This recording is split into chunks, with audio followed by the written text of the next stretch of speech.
Oh, geez, what day is it today? It's Friday? Happy Friday. Let's look at Ironjawz in the new GHB. Thanks to Iberian for all the art. Baron of Dice for supporting the channel. They don't support the channel.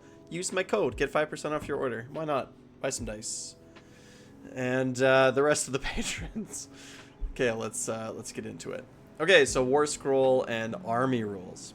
So one thing that I found really difficult about thinking about Ironjawz for the new GHB is in this season, in the first season, 2024-2025 of 4th edition, I found that the internal balance of Ironjawz was actually really good. Probably like one of the best around. It's rare in armies in 4th edition that you can play like a bunch of different styles, or like a bunch of different ways, but you could play like a bunch of big pigs, you could do like infantry, and you could do sort of a hybrid version in 4th edition in the first season. So when I'm thinking about Ironjawz, I have to sort of weigh these two different things. Like, well, what's going to work for infantry? What's going to work for like big pigs? What's going to work for like a middle of the road? So as we go through this, I'm going to sort of keep those two different things in mind. And I would like you to keep those two different things in mind as well. So when it comes to infantry lists, I think that Weird Brutes might be very key. We'll talk about this next. The Gore Gruntas are punching way higher than they were before. If we want to take a quick look at this, we can actually do that. Let's have just a quick look here. I made a video about this when I actually did the review. Where is it? Ironjawz.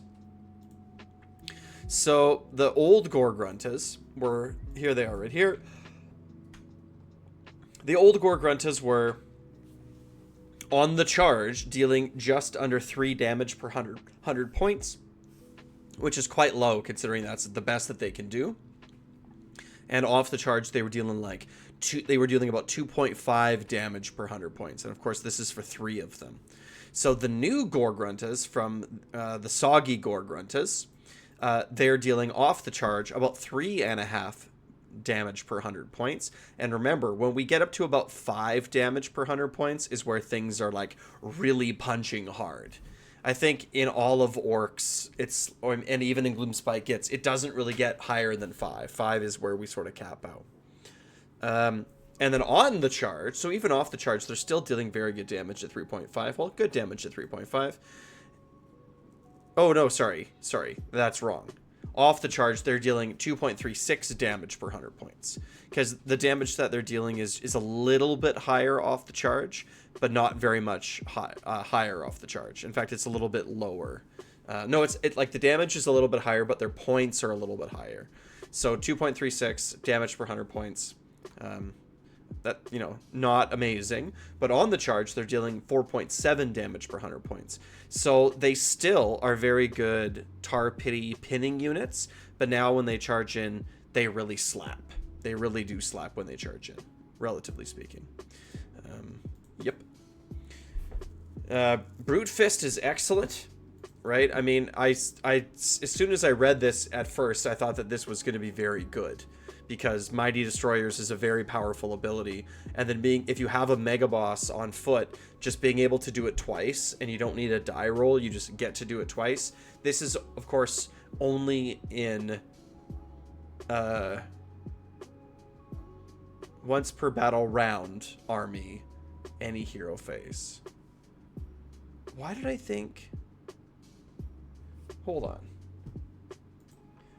Right. So Brute Fist is once per battle round, so you can't do it every turn. You can only do it once a round, but you can do it in any hero phase. So you can do it in your hero phase or in your opponent's hero phase, but you can only do it once, which is fine, because to be honest, if it was every like once per turn army, any hero phase, it would be very, very good. But Mighty Destroyers is easily the best Ironjawz rule, like easy, and so being able to do it twice is very, very good.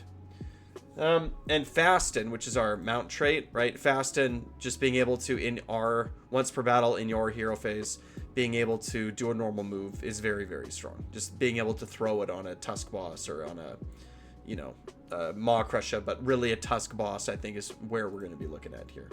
So it opens up some very interesting tactics. It's like speed is good. So how have the changes to command points affected Ironjawz. So all out attack nerf hurts, right? Everything in our book is hitting on force. So it makes the other buffs in our army relatively better. And pigs probably get the worst of this because pigs are fast and they're not going to be hanging out. A lot of our buffs are coming from infantry heroes. So we're not going to be able just to be like, oh, +1 to hit, and on all the companion attacks as well, right? Because if you remember, in Ironjawz, our really slappy attacks on the big pigs, they are, what's it called? It's the tusk, I believe, right? But it has the companion keyword, which means that a lot of buffs aren't going to be able to affect it, right? Because most of our friendly buffs don't include companion weapons. So, you know, if we were to just look at the tusk boss, it's this mighty tusk ability, which is where we're adding the momentum score to the damage, right? So the momentum score can get pretty high, right? It can be like 5 damage, right? Or no, it's like a little table. No, this is old. What am I looking at here? This is not right. Anyway, but that's how it works, right? So the fact that we can't use all out attack on like Tusk Boss and the big pigs, you know, we're not going to be doing, you know, Rekkas or Zogrok, War Chanter. These things are not really going to be moving and keeping up as fast with the big pigs. So the nerf to all out attack is going to hurt them quite a bit. With your infantry, it's going to be a little bit different because, you know, the Rekkas are going to be way easier to position wholly within 12 of a unit of brutes or Ardboys. Same thing with Zogrok, War Chanter, Weird Knob. They're going to be able to sit just behind these infantry bricks and going to be able to give other buffs. And the Ardboy boss doesn't rely on anything like this. Like, it doesn't affect... He can attack, or he can affect multiple units of Ardboys all at once. The only, like, maneuverable buff that we have for pigs is going to be Gordrak. So, but I'm still really not... I don't think that he can just sort of be, like, the centerpiece of your army still. I'm still kind of hesitant on him. We'll have to do some testing, right? Another nice little buff is Sacred Rite, right? So now when you're doing your off-turn chanting, you're able to generate some prayer points a little bit easier without losing D3 and just losing 3. That's just a little change. It kind of buffs all priests, so that's nice. All out defense being changed. Now you have to pick like one target to have all out defense against. Makes us a little bit less Ard, but it's likely less impactful. Like, we are a 3-up save army, so you just, you know, wait for when something like some big hammer is coming in, and then you just all out attack against the big thing. It's not going to be like a default do it every turn thing, but so I don't think it'll be super impactful against Ardboys. When it's going to be really good and necessary, it'll still be fine. But I think for Ardboy or for Ironjawz, what we want to be doing primarily is using our command points for movement, right? We want to be running, re-rolling, charging. We want to be redeploying, right? I think that's primarily what we want to do because our infantry is quite slow. So obscuring in the places of power have been changed, right? They don't affect monsters and any units with flying. We don't have any. Well, we do have units with flying, but they're also monsters, right? And then the places of power have also changed. I think everyone knows what they do by now. If you're not sure what the places of power and the new obscuring rules are like in this upcoming edition, why are you watching this video? Go watch one of the Honest Wargamer videos that cover all these things in detail, right? But the big pigs get no bonus to this, right? They can't get any bonus from obscuring, right? Because they are, where is it right here, right? Non-monster units that does not have the fly keyword. So that means that the little pigs, the Gorgruntas, can get obscuring, but the big pigs cannot. Because places of power no longer give +1 to cast, other factions are losing their source of +1 to cast. But this should say +1, but we have the Gork Aurora, so we're gonna still have like +1 or +2 to cast, making our casting more consistent and reliable than most other factions casting, which is good. We're gonna be able to make the Boss Rock Tower obscuring. This is less important in Ironjawz than it is in, let's say, Cruel Boys, because removing charge dice, it's just, I don't know, it's less of what Ironjawz are trying to do, right? So it'll just help, I guess, keep something safe in the tower. But I think, like, the Boss Rock Tower is not as strong in Ironjawz as it is in Cruel Boys, I think. But I mean, just taking away a charge die, I don't know. I think this season in particular, the Boss Rock Tower is not going to be as good. We might not bring it. We might not bring the Boss Rock Tower in lots of games. We'll talk about that more in a sec. 20 model Ardboy units are going to have a hard time getting obscuring. They're going to have a hard time fitting all of them within an inch of a piece of terrain, and they're also going to have a hard time fitting all on an objective, right? There's a lot of Ardboys in a 20-man brick, so this sort of leads me to think that perhaps if you want to play infantry Ironjawz, that doing like little squads of 10 is going to be better than squads of 20.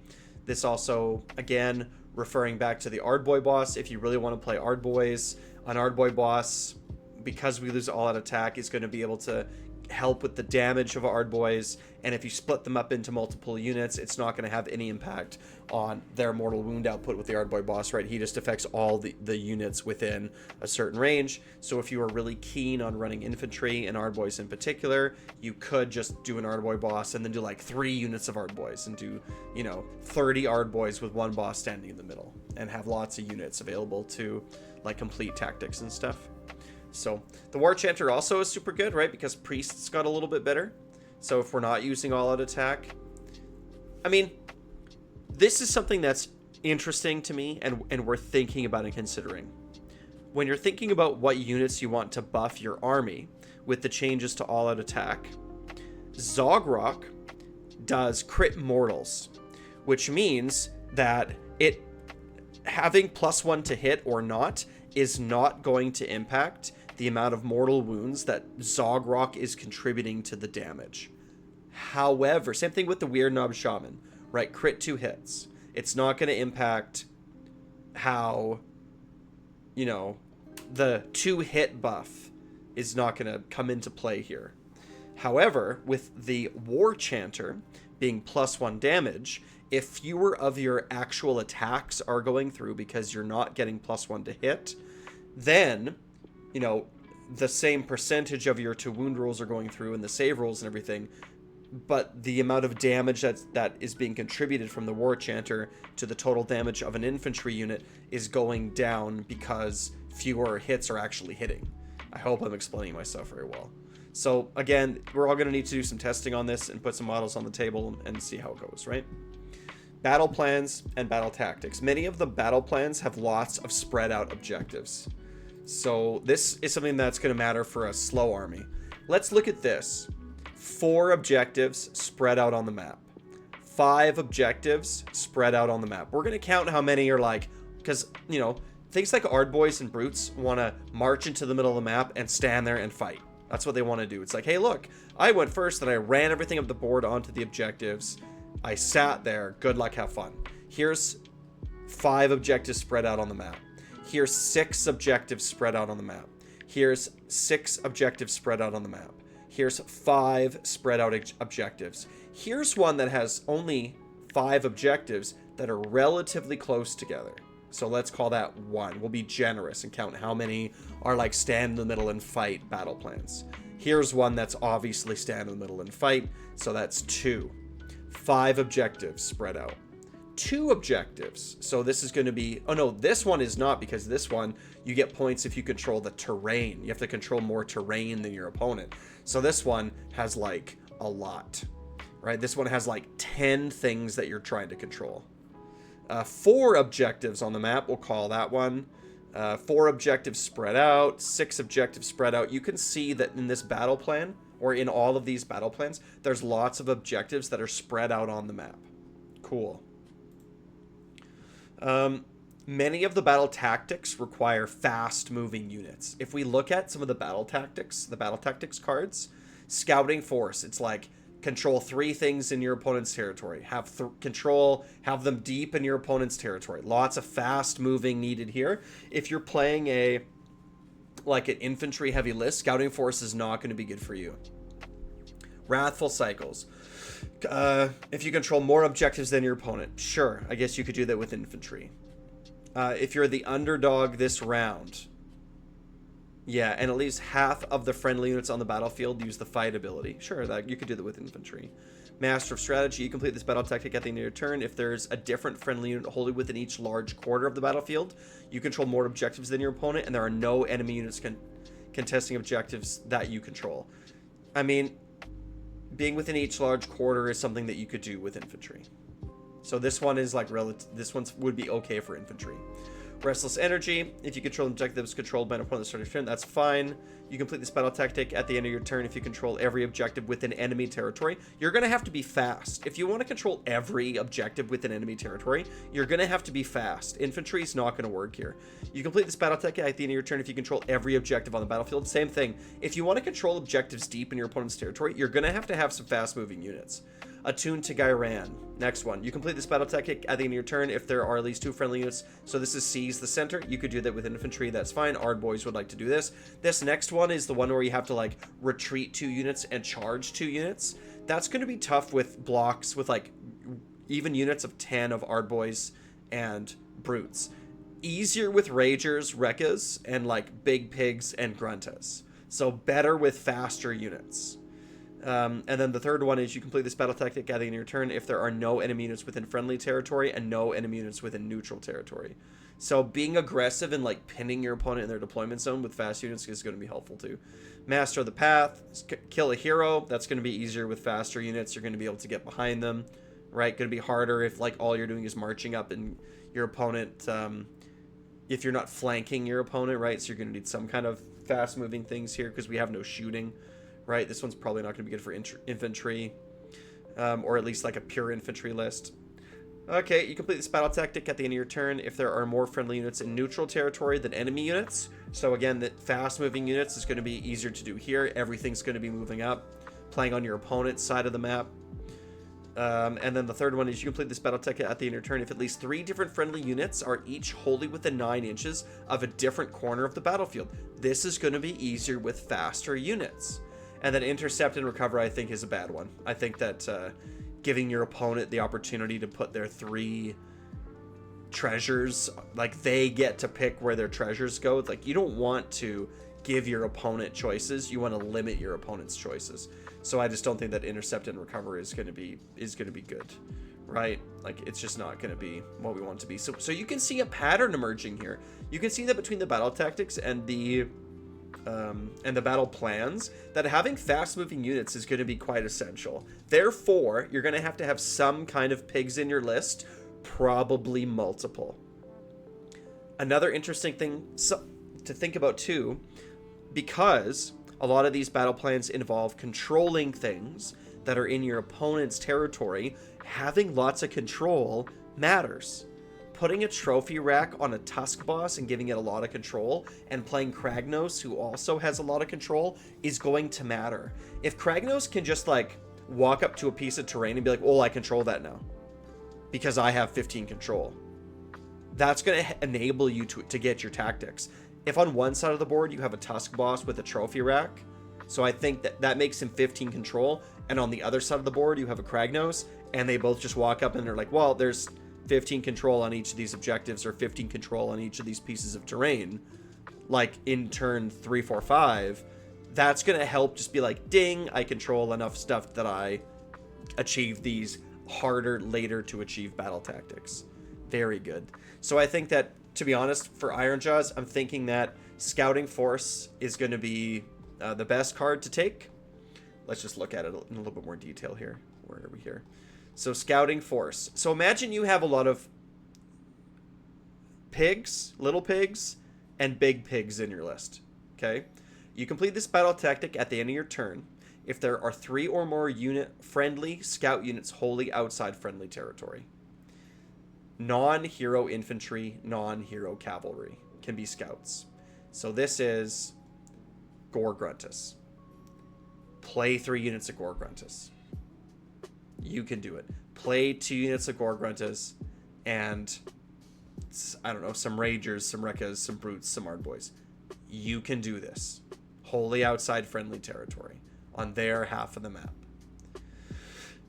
This is going to be, like I said, if you conceptualize this as on their half of the map, you can do it. And some are going to be even easier than that because they don't have, like half and half, right? So some of these are half and half, but like wholly outside friendly would be easy on lots of these here. If you're watching and not just listening, you can see I'm whipping through some maps. You're like, some are half and half, but it's not as many as you would think. All you have to do is be outside of friendly territory, right? So like there's lots where it's not going to be that difficult.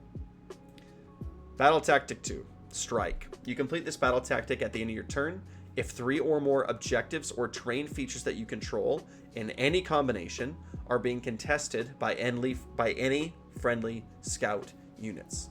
Those objectives and terrain features must be within enemy territory. Not wholly within, just within. So you have to control them. 3 or more objectives or terrain features held by Gore-gruntas. Remember, new Gore-gruntas are good. Soggy Gore-gruntas are good. So that's good. And then Dominion. You complete this battle tactic at the end of your turn if a friendly scout unit that was not set up this turn is contesting a terrain feature that you control that is wholly within enemy territory and that is more than 6 inches from friendly territory. So if on one side of the table you had a Tusk Boss charging in with some Gore-gruntas, you won your fight, and then the Gore-gruntas just go off and claim some corner piece of territory, some terrain feature or an objective. This is super doable with Gore-gruntas. Super doable. And the other one that I really thought was going to be good was Restless Energy. So you complete this battle tactic at the end of your turn if you control an objective that was controlled by your opponent at the start of the turn. Easy. Easy. Be a 2-drop Ironjawz army. Have your opponent go first. Hey, you want to reach out and grab this? Cool. I'm going to fasten Mighty Destroyers charge you with a Tusk Boss with a trophy rack. I'm going to take it back. I'm also going to throw 3 pigs at you. I'm going to take this objective from you. No problem. And if your opponent's like, oh, I'm too scared to reach out and grab this. Okay, that's fine. I'll just wait till later and take your home objective, I guess. I don't know.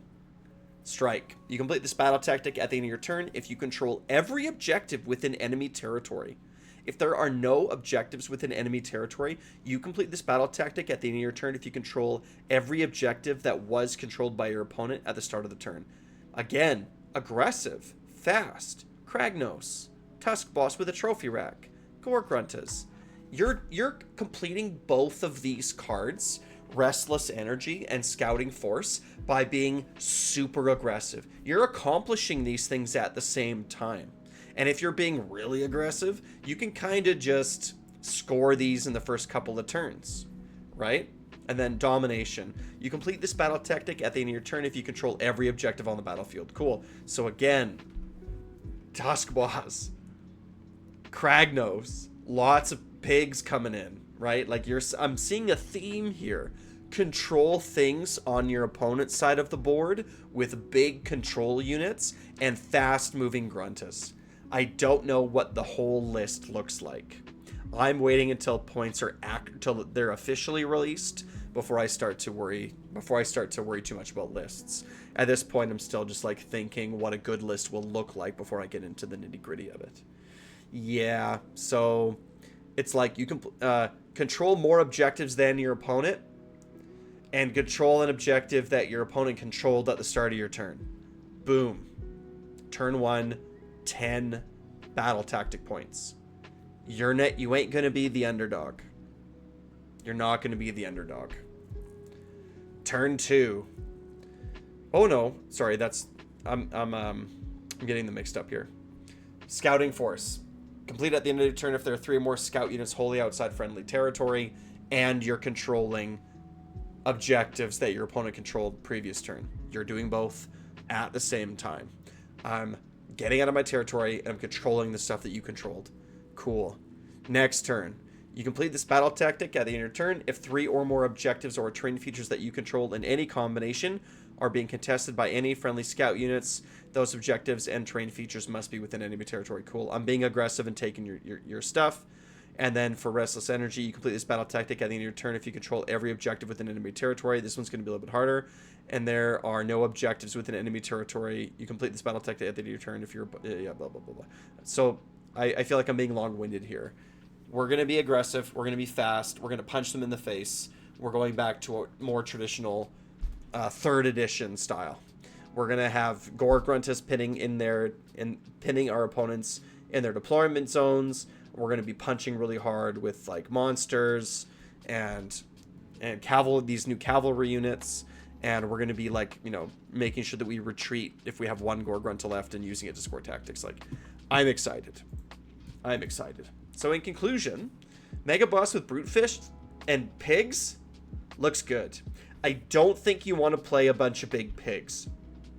You probably, I mean, you can, but I think that these new Gore Gruntas are gonna be good.